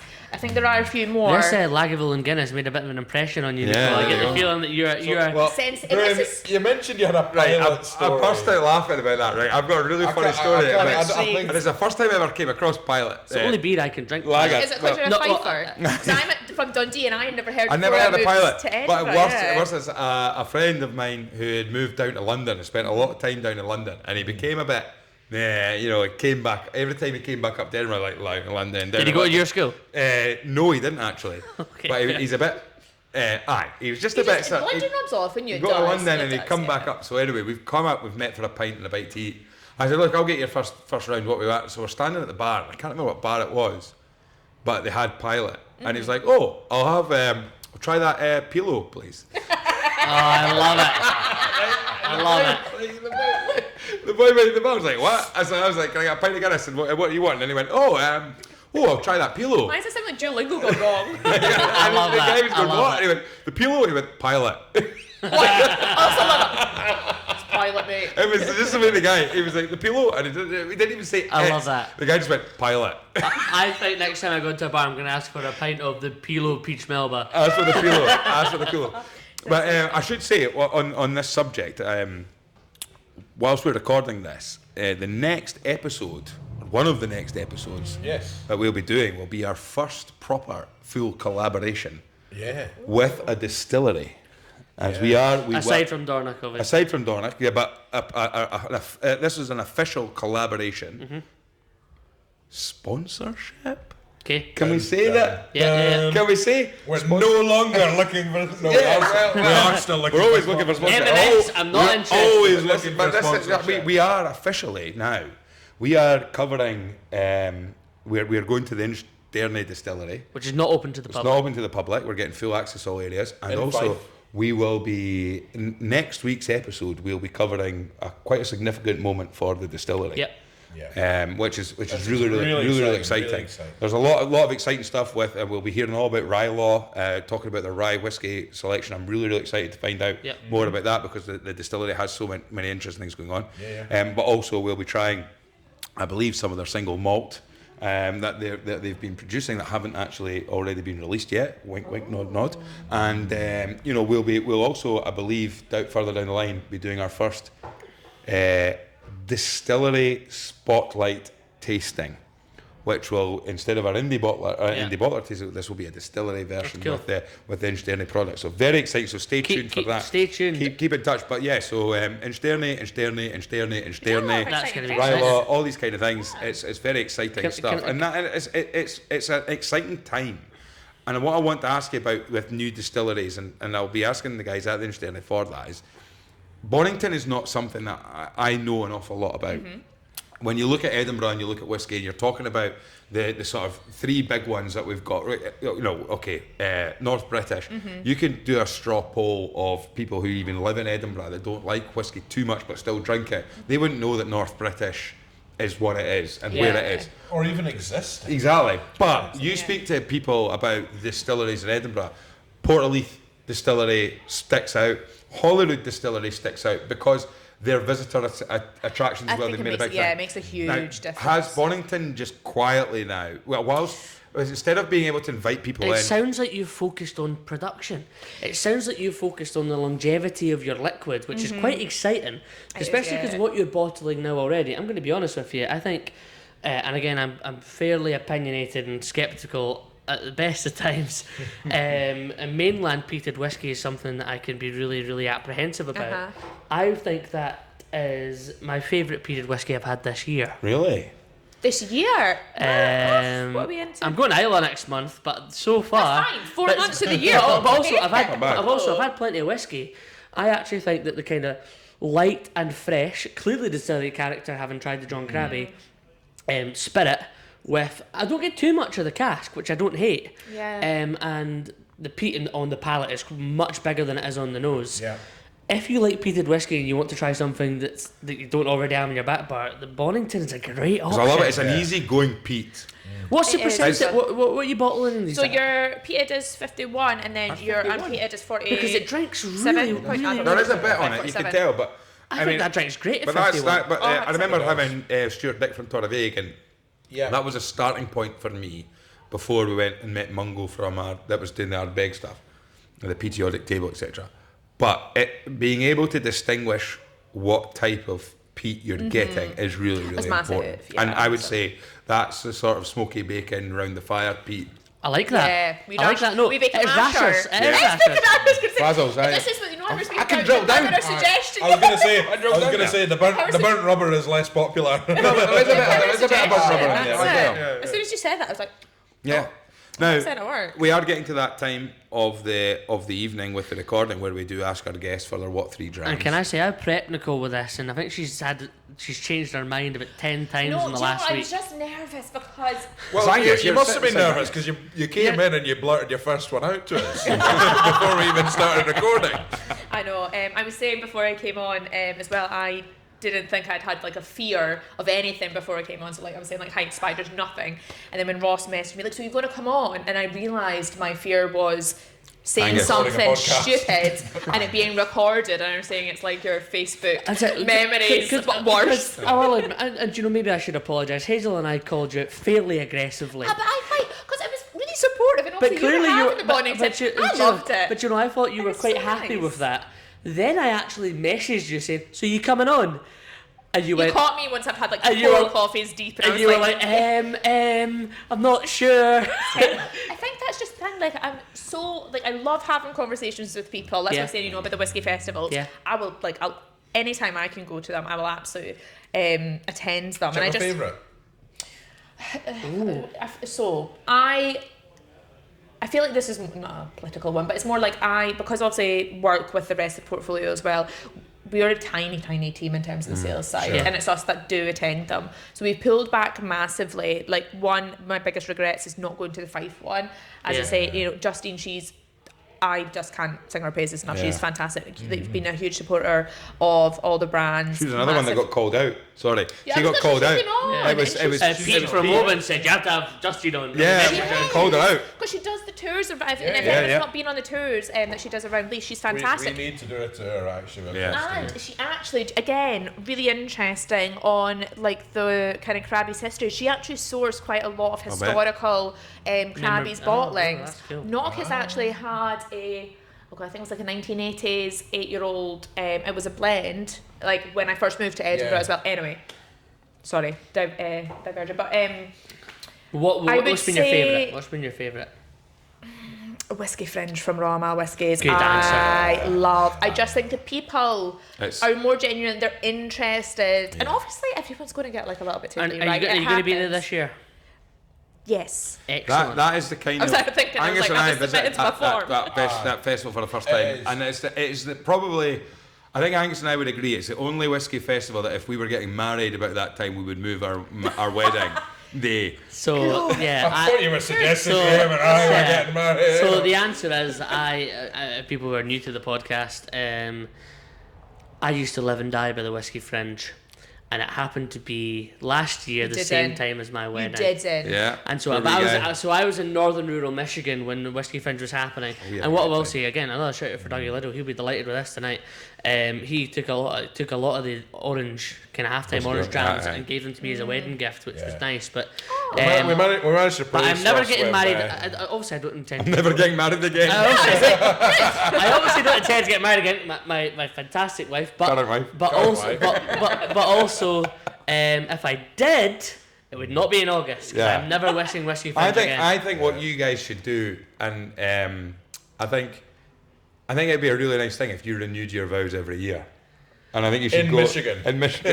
So you just don't want me to go to Whiskey Fringe? No, I really like the fact that we go and we can we went. And also we replaced Ross ably with Vicky Elliott. Vicky has done a great job. Yeah, did fantastic. Anyway, right. We're getting on to these stories. Sorry. Yes. So Whiskey Fringe, great answer by the way. My favourite festival as well.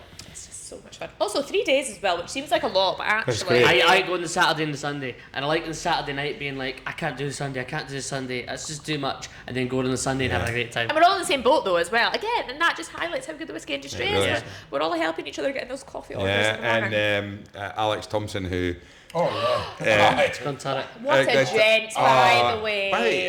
Alarming. But when I asked him, I went over and asked him before we got started. There's a clip of this. But he was like, feeling great. Had an oink this morning. Had a what? Sorry. Oink. It's a roll shop in Edinburgh where you get. I was like, who's doing what to Percy? It's like a hog roast. So for context of listeners from elsewhere, oink is a business in Edinburgh where you get basically a pulled pork roll. Honestly, before anyway, yes, I thought Alex was like just the most genuine, like. Just call me out, man, and you've just ruined his character with one sentence. They do like hog roasts. They do. It's all pork based products. Hi, Alex, how you doing? Good. I had an oink this morning. Yeah. So how are you feeling today? Great. I had an oink this morning. And I went, an oink, guy. I put the video up, and he was like, just want to clarify. I said oink, and he tagged him in it. Great. Shout out. You're what? Three stories. Here we go. What 3 drams? Let's go. Dram number 1. Yes. So the reason I was trying to run them by you because I was a bit worried that they were going to be a bit mainstream, but I have focused, and obviously I've said it before as well, the whiskey industry being the most fantastic place. The ones that I've chosen, I've kind of based around experiences as well of the dram. I love so that. I think there's the ones. Yes, that's what it's all about. All about the stories. Like your flake onto your jumper, and right, do you know what I mean? So the first one I'm going to go for is the Glenfiddich Fire and Cane. Oh yeah. So love it. Again, I was saying I never shy away from the peat, but I like one that's well balanced, and obviously it's in the rum cask, so it's the good balance of the smoky and the kind of sweeter notes and caramelised coming from the rum. The one thing I would say is on the experience, I was hugely privileged to go to, don't know if anyone's ever been to or heard of, the Glenfiddich experience. Yep. So I went to it obviously before it stopped, and actually for me, so ultimately, was this the festival? This is the festival. Oh, Glenfiddich Fest. Oh, I never done Glenfiddich Fest. So too young. Couldn't he get in? We probably ruined it for you. It was There won't be any pints of piss getting thrown around there. Tell me this. not places like that. Graham, the Glenfiddich Festival's been mentioned once before in somebody's 1-3 jams. Oh, who did it? Cam and Ewan with glittery faces and sparkles. He would have been a VIP guest. So also, but Mark Thompson talked about how on his episode he talked about how he started this, how it carried on, the snowball effect of it growing. So, and I think this is as well. I went when it was big. You went heyday. I did, and do you know what? I was actually. I feel like I'm just showing off now. I was very privileged that I, again, in my past life, worked for quite a big hospitality group, and the buyer had been invited by the MD of Brilliant Grants to stay in the house. So, you know, when everyone was like camping, getting rained on, I was actually dry in the house. You're in that. And they were fantastic. Neil, the MD of Brilliant Grants, and his wife were fantastic. So, went to this, huge activation by Glenfiddich, and it was probably one of the first whiskey activations, I'm saying activation, I mean it was huge, I'd ever been to. But I think what I liked about it is, typically you would do a whiskey tasting around, like a boardroom or something like this, and that's in it, or dinners, like paired dinners and stuff I'd been to. This was, live music. There was like a DJ and there was like a forest rave, loads of food. It was just really modern. Obviously that was them highlighting their experimental series, but I just remember thinking, whiskey doesn't need to be, kind of traditionally what it always has been. So I think this was for me, and then obviously, I mean, with the actual Fire and Cane itself, it's fantastic, it's really good. And it's maintained one of my favourite throughout the years. So I said that's my favourite, again, the dram and the experience. It just, if I see it on a back bar, which is obviously is here, which I pointed out, and I'm maybe taking a bit too long to decide what I want, I will just kind of gravitate towards it. It's a trusty. And it's an easy go. Like when you talk about like mainstream drams and stuff like that. But if you've got it's big boys, isn't it? But if you've got a Watt 3 dram that you can suddenly walk into a bar and say, "I'll take that," and you're not having to break the bank to get it. 100%. It's a great thing to do. And I would say, put my glasses on, 'cause it's bright orange. Fire and Cane was one of the most interesting products Glenfiddich released in a long time. Heated rum cask Glenfiddich. I remember I first tried it. I just had a really strange memory going to a funeral in Paisley, and having to stay with an ex-girlfriend. It was one of her family members. No DJs and raves. And I had to stay this night in a hotel in Paisley, and she wasn't allowed to stay with me. Her parents were very religious, so I had to have a hotel room. I don't think that was because of religion, mate. I just think they were like, "You're not sleeping with that guy." So I had a hotel room, and I had a hotel room in Paisley. I arrived late at night, and I went down to the bar. And the Fire and Cane had just been released. It was like £3 a nip, and I had it, and that's my only memory of that dram. Sorry for adding my own whiskey story. I thought you were making me like it's going to like a wake story. I just had an absolute epiphany. You took us up. Ross just brought us back. I would say now. A whiskey for every occasion. I would say I think I might be wrong here, but actually it's the smallest hotel room I've ever stayed in. I mean, I'm not talking about save your money for the nip. Enough. It was a single bed. Jodie Buchan. Does he mention Fire and Cane? No, Kinenvy. But was that at the same festival? Yeah, but it might have been. So that's the third. So you're effectively the third person that's talked about these. But honestly, bring Glenfiddich Fest back. How good does it sound? I remember as well, obviously from like a sales point of view, and we've got like a huge portfolio elsewhere as well. And I remember one of my previous line managers saying, when you're like sitting at a team meeting and go, so if money was no option, we're like, right, okay, getting delirious already. If money was no option, what would you do every single time the whole team would roll their eyes? Because I'd be like, experience, because again, it just proves it. These things, they do have lasting brand loyalty, because of course. Was it not work.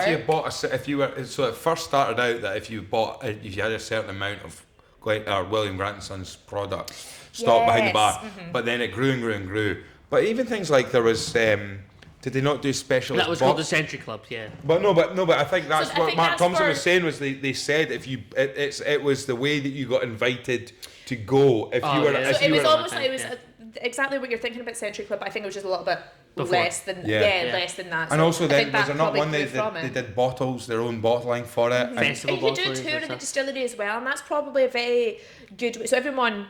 It's so hard. I think everyone got their own way up there, because obviously everything, like, you've got kind of fed and watered and everything, and like that's probably the easiest way to get all that many bartenders up there, because probably the travel's quite expensive. I think they probably put on buses, but then around the distillery as well. Yeah. So actually, in terms of the education side, obviously it was a hoot. Was I up and awake for any distillery tours? You take 100 bartenders to that event, they're all going to go back and talk about your brand. I'm saying, like, look at this. This is like, I think this must have been 7-8 years ago. Yeah. And so in fact, I'm still. How was Glenfiddich Festival? It was sensational. And when honestly. when you talk about brand activation, for anyone listening, a brand activation is effectively them bringing out a new product or something like that, and just a launch. It's effectively like saying it's a brand launch. To promote it as well. So brand activation, so for instance, you're speaking about the Woven Highballs, that's a perfect example of a smaller scale brand activation, but it's around, all of the kind of the Edinburgh bars, the Glasgow bars. A brand activation could be anything from like a malt of the month, which again, usually for the most part, makes whiskies a little bit more kind of price point accessible. Right. They run it for a month a little bit cheaper. It's anything to kind of push a brand, whether it be a tasting, any of these things. So that's just an absolute sponsored glassware for the Malt of the Month, all these different things, collaborative ideas. It's just anything, and all this takes obviously like thought and effort behind it. But the Glenfiddich experience was just a monster. It's a great first story. It's great. Thank you. It's downhill from here. No, so that one. The next one, probably the Glenmorangie Signet. So again, this is all coming from like my bartender days. Right. And so it was when it first came out, because I think you'll be able to fill me on this. Have there been a few different Signet? They've done a Signet Reserve as well, but the Signet was around for a long period of time. So it's the first one. It was the first one, and they done this kind of heavily toasted barley. They called it chocolate malt. Yes. Which is I was going to say it kind of fits in perfect to this, and I think for me, it was probably the first time that I'd potentially, obviously the Glenfiddich Farrington fits into it as well, but they really kind of highlighted, okay, it is a non-age statement. They kind of gave you a bit of an incline of what's in it, and obviously for the price point, you can usually kind of figure out, okay, it's got some older expressions in there, and I think that's the first time I kind of thought about the process of actually the age statement side. Not that important. Doesn't matter. Exactly. And I think I kind of already knew it as well, because obviously I worked in the hospital for a while, but actually for them giving the facts of this is what's in it. Obviously it'll change every now and again. Was this at a Glenmorangie event or something? Yeah, so I was again invited to the Glenmorangie House, hosted by. This is what I'm saying. You do alright there. Oh, was that? I tell you what. I don't want to say send me on a trip will buy my loyalty. The Glenmorangie House. It was a slightly bigger hotel room than yours in Paisley, I think. 100%. Yeah, Nicole VIP Leslie seems to be the way to get this done. Another fantastic story. And Glenmorangie House is, I've got to say, I am desperate to go. Never been. Sounds like an epic venue. What is our? I've seen how much your room's a night, so I'll need to be invited. I think. I was going to say, what's our third and final story? So I'm still linking it into the whole experience side, and obviously I was incredibly privileged to go to the other two, but just one showcase that it doesn't always need to obviously be like a super expensive exclusive event, and one that I've been to recently is Woven's Open Studios. We're desperate to go to one of these.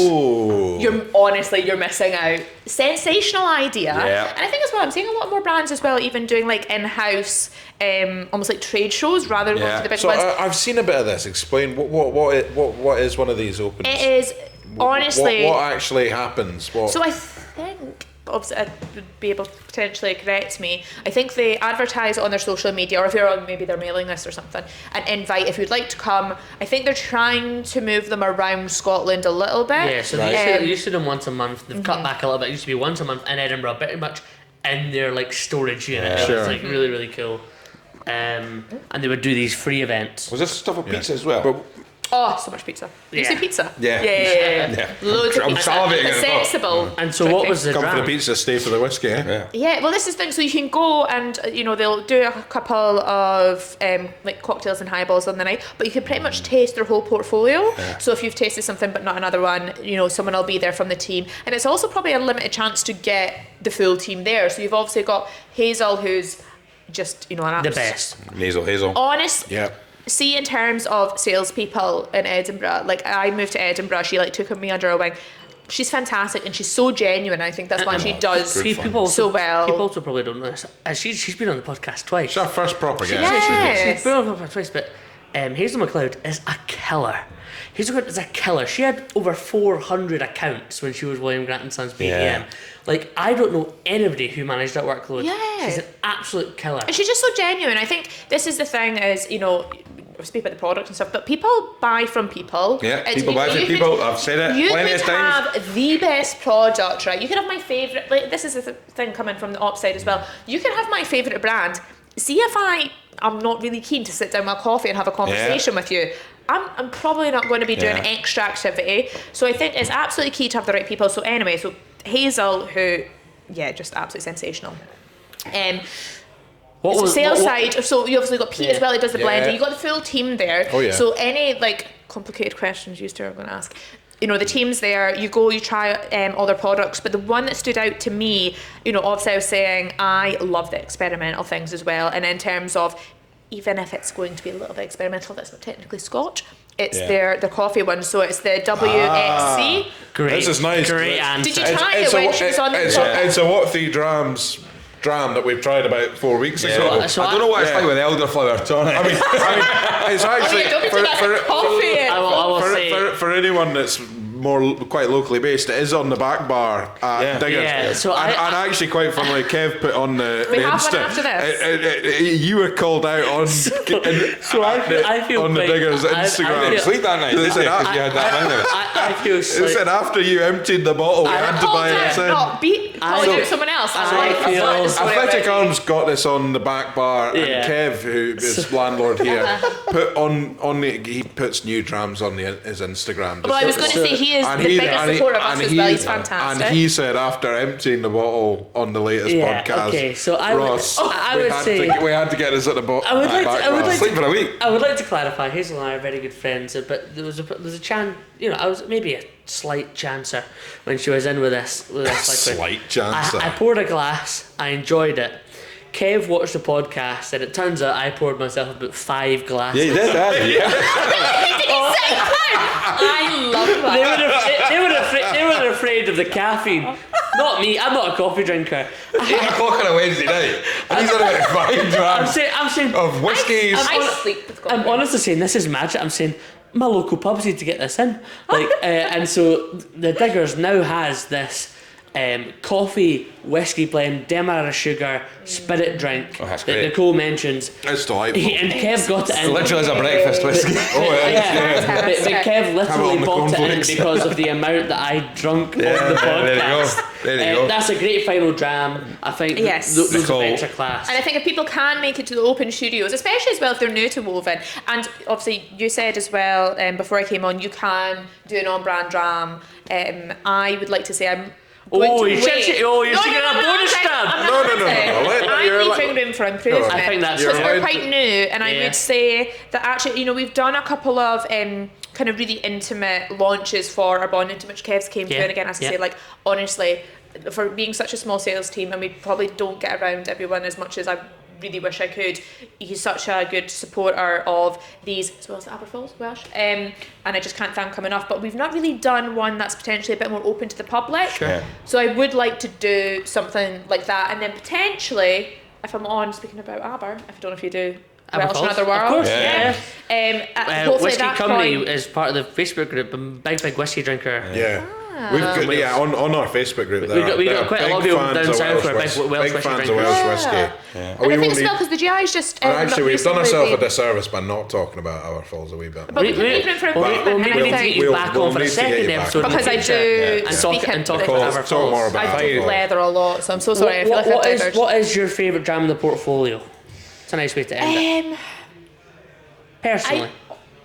I feel like because all the other Bonningtons have sold out, if all the other Bonningtons were in stock, the Champier was sensational. Yeah. I'm going to go John Crabbie, but again, this is because I'm John not a big... Crabbie. I would say easy going. I'm not a huge I really sherry loved that. cask That was fan. very nice. I think second, I would go for the peated Muscat. Yeah. I do, like anything again in our, that's currently being stored in a warehouse, anything peated, it's just sensational. It is very nice, and I would say that actually maybe a distillery character there is burnt rubber, because I got actually a little bit of burnt rubber in the John Crabbie. Oh, well, there you go. So a wee bit of that. But and this is where opinions, for me, the unpeated, it's like vanilla, the unpeated Bonnington, the Muscat, for me, I'm a real sucker for it. It's just amazing. Well, listen, thank you so much, Nicole, for coming in. Much. Absolutely fantastic. Thank you for the drams. Thank you to everyone who's been tuning in and listening. It's been great. Please don't forget to pass the pod. Give us 5 stars. How can people find you, Nicole? How can people get in touch with you, follow you, and see what you're getting up to? So I'm low key, but in terms of, I was going to say the Bonnington, we're currently actually, I was saying to Ross that we're exclusive at the moment that we record this through Ramal Whisky, so that's wholesale, retail, online, everything for the peated and unpeated Muscat until the 1st of May. So depending on when this is, they should hopefully still have a little bit of stock remaining. I think this is going out on the 1st of May. So you've got snap it up. As I say, so there's about 160 cases of each of these that are done. And once it's gone, it's gone. So definitely through there. In terms of the Bonnington, we've got our own Bonnington Whisky Instagram as well, which is the best way. And then other than that, I will be harassing at the whisky festivals where you will need to try the John Crabbie before the 100%. Well, look, give us a code name, right? A code word, right? So if people are at the whisky festivals and they've listened to this episode and they come up to you and say code word or a code, I tell you what, right? Frozen cream egg. Frozen cream egg, right? If anyone listening to this, I feel like that's like an act of aggression. don't say that. But if you are going to, if you mean to do me harm, cream egg. If you're a friendly, well, Alfie, which is my cat's name. Alfie's the cat's name. No, I would say what I would like is, let's just see this as a test. If you're at any whisky festival throughout the year, right, and you see the Bonnington Crabbie's stand, and you see Nicole standing there, go up and just say frozen. A wink as well. A wink. Frozen cream egg. Right, and that. Could you imagine my colleagues going like, what the hell is going on? I'm not even about to bring me a frozen cream egg. Yeah, I'd say nothing. Frozen. That's a code word. That's a code. Frozen cream egg. Do you know what? You know, I said I didn't have any fears before this, apart from saying silly things on camera. Now it's being handed frozen cream egg by a stranger. The hand comes out and there's no conversation. Thank you so much for listening. And don't forget, Inch Derny episode, massive news for the Whisky Stories podcast. Collaboration with these guys. We're really looking forward to going to the distillery. We've got a lot of stuff going on. 2 pods with them. Really exciting. Absolutely fantastic. It's worth saying, if you don't know Bonnington, don't know Crabbies, get the John Crabbie. It's cheap as chips. It's great liquid. You can use it in any circumstance. And now you know you can get it on Roma Whiskies. Thank you so much for listening. Cheers. Thanks very much, guys. All the best. Cheers. Bye.